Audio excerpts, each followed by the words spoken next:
students, welcome to the biology lectures of Ask IITians.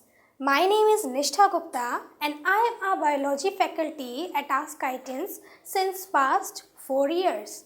Today we are going to start with the chapter Locomotion and Movement, an important chapter in terms of medical preparation. So let's begin with the introduction of this chapter. Locomotion and Movement.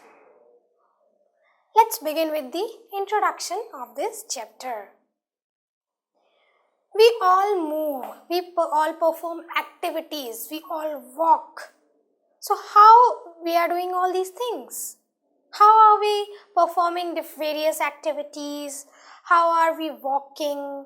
What are the components that are helping us doing that? This all we are going to discuss under the chapter Locomotion and Movement. So in this chapter, what are the topics that I am going to tell you? They are types of movement. First one will be this. Second will come types of locomotion. Then third will be human skeletal system, the introduction of the human skeletal system. Next will be under human skeletal system, we will be having axial skeleton. Then we will be having under axial skeleton, we will be having at first skull. Then under axial skeletons again, we will be having sternum and ribs.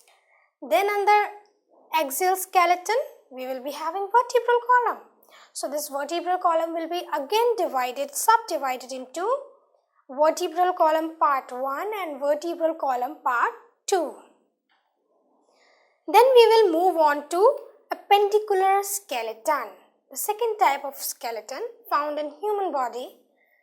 Then will come the types of joints.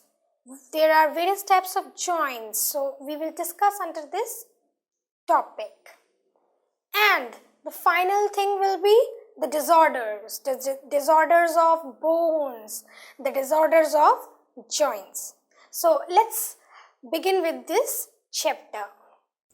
Well students, this is all about the introduction of the chapter Locomotion and Movement. We have seen that what topics we are going to take under this chapter. So let's begin with the first topic, that is the types of movement.